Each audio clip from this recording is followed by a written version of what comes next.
Бәріңе сәлем. Бүгін біздің талқылайтын тақырыбымыз ол 13 және 15 ғасырдағы Қазақстан.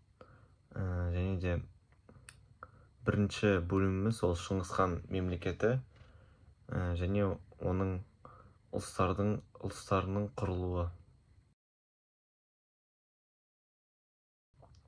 Бәріміз білетіндей, 13 ғасырда 13 ғасырдың басында Еуразия кеңістігінде Шыңғысхан құрған ұлы мемлекет тарих сахнасына шыққан болатын. Осы 1206 жылы моңғол тайпаларын біріктірген Шыңғысхан өзін ұлы хан деп жариялап, әскери қуатты империя құрған болатын. Содан кейін 1219 және 1224 жылдар аралығында Шыңғысхан Қазақстан мен Орта Азияға үлкен жорық ұйымдастырған болатын. Осы жорықта, бұл жорық тарихта Отырар апаты оқиғасымен белгілі болатын. Сол кезде Шыңғысхан Отырар қаласына саудагерлерді жіберген болатын. Және де сол Отырардың билеушісі оларды шпион деп ойлап, бәрін қырып тастаған. Соны Шыңғысхан біліп, сол Отырар қаласын жаулауға келген болатын. Сол жақта олар 5-6 ай отырып күтіп, бір күні сол Отырардың әскері Шыңғысхан әскерін кіргізіп, солай Отырар қаласын Шыңғысхан жаулап алмақшы болатын.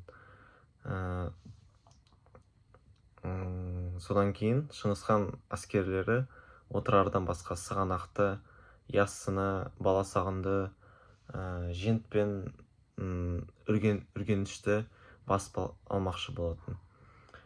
Сол жаулап алған жерлер ол төрт ұлысқа бөлген.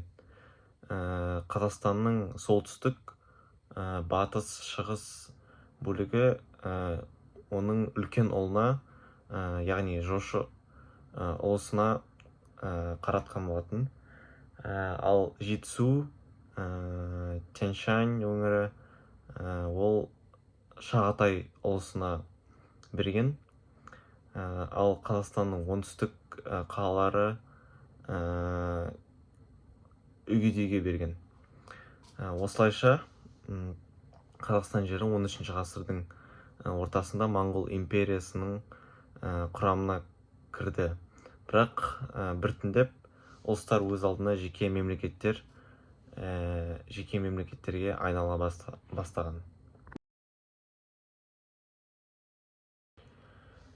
Біздің келесі бөліміміз ол Алтын Орда мемлекетінің тарихы және Ноғай ұлысы болып келеді.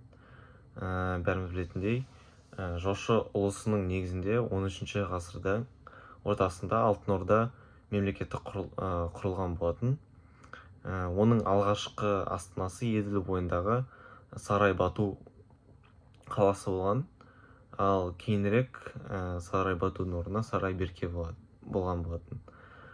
Сол Алтын Ордада түрік тайпалары басым бостандықтан уақыт өте келе өзін мемлекет болып жариялады. Сол мемлекеттің ресми тілі ол қыпшақ тілі болып келеді. Және де сол 13 ғасырдың соңында Бату ханнан кейін Берке хан тұсында ислам діні біртіндеп мемлекет дінге айнала бастады. Осы Алтын Орда негізі күшті мемлекетке айналып, Шығыс Европа және Кавказға дейін өте үлкен жерді ықпал еткен болатын. Бірақ 14 ғасырдың ортасынан бастап осы Алтын Орданың таққа үшін талас пен ішкі қақтығыстар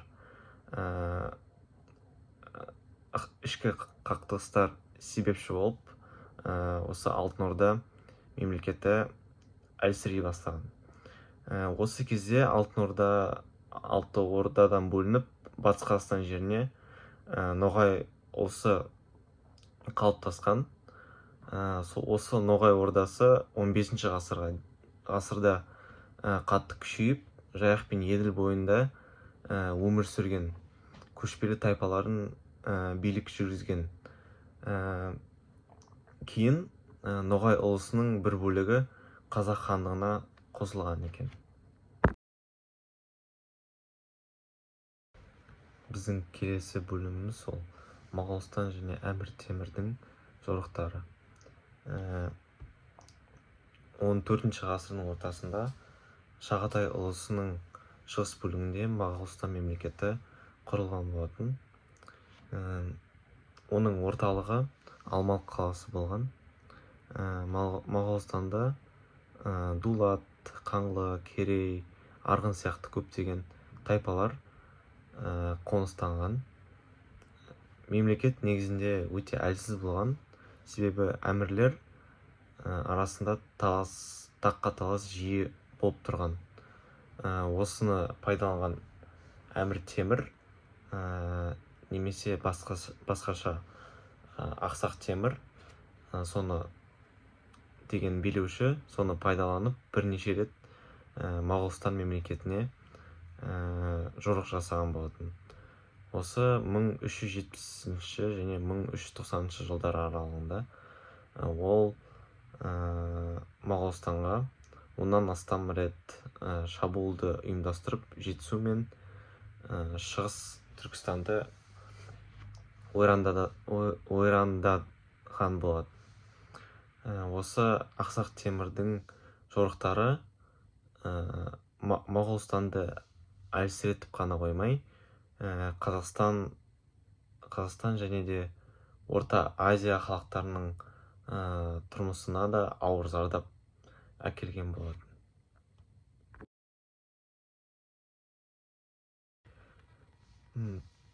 Келесі және соңғы бөлім ол Әбілхайыр хандығы. Бәріміз білетіндей 15 ғасырдың алғашқы жартысында сол кездегі Дешті Қыпшақ жерінде Әбілхайыр хандығы құрылған. Ол 1428 жылы Шибан деген әулеттен шыққан Әбілхайыр хан болып сайланған.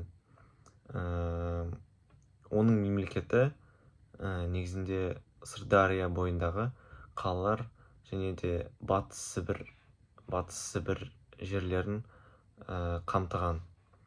Осы Әбілхайыр алғашқы жылдары ол біраз табыстарға жеткенмен, ол ішкі саяси тұрақсыздық пен ру тайпа арасындағы қақтығыстарды шеше алмаған.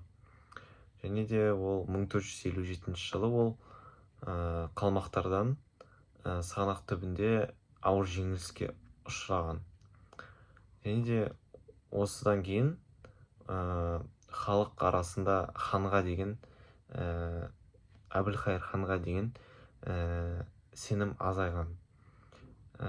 Осыдан кейін Керей мен Жәнібек сұлтандар өз жасақтарымен Моғолстанға көшіп, болашақта Қазақ хандығының негізін қалаған болады.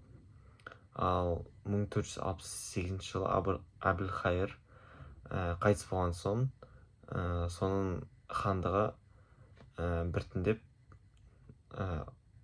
ыдырап кеткен. Осылайша 13 және де 15 ғасырларда Қазақстан жерінде ірі тарихи өзгерістер болған. Оның ішінде айтып кеткендей Шыңғыс ханның жорықтары қазақ жерін моңғол ұлыстарының құрамына қосқан.